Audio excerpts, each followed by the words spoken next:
Hi, this is Chris Young, and welcome to Good News on Tap for the Baptism of the Lord. It's probably been about 10 or 15 years ago, there was a television ad campaign from the orange juice producers.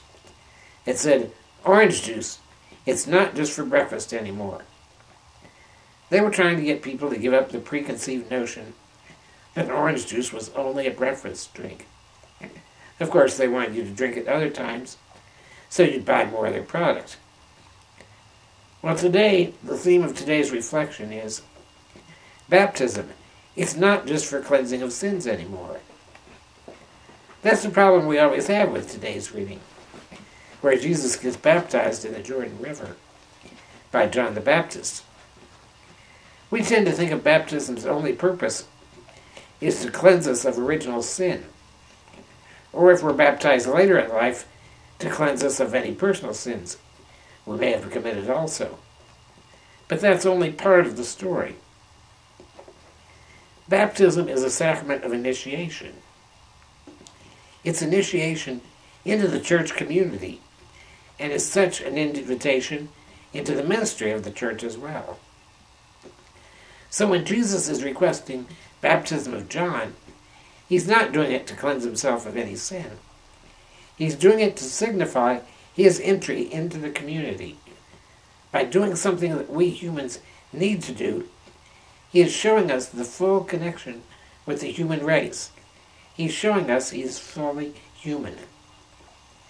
Yet God's voice comes from the sky and says, "This is my beloved Son, in whom I'm well pleased." So it's a demonstration of his dual nature of being both fully human and fully divine. But it's also illustrating something to us about our baptism. Baptism unites us together as family.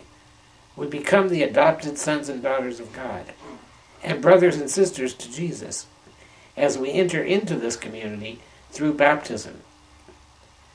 So when we celebrate the baptism of Jesus, we should recall our own baptism, and we need to recall that it's through this baptism that we entered into the community of believers. It's also the beginning of a new ministry. Jesus was baptized as the first step in his public ministry. It's part 2 of that 3-part celebration of the Epiphany, where Jesus reveals himself to the world. So if Jesus is entering into this new public phase of his ministry, we too need to examine our role in the ministry of the church. It's that time of year where we make New Year's resolutions. Perhaps one of those resolutions can address the question, what can I do to be a more active participant in this community we call the church? Jesus was baptized, and then he went out and did things. He called others to God.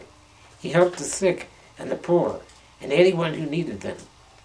He forgave people. Our own baptism initiates us into ministry as well. Now, we all gave lots of presents to one another to celebrate Christmas.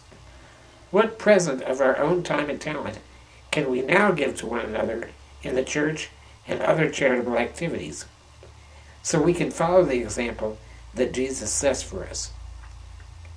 When we commit ourselves to the promise of our baptism, then we too will be able to hear the voice of the Father saying to us, "This is my beloved child, in whom I'm well pleased." And that's Good News on Tap for the baptism of the Lord.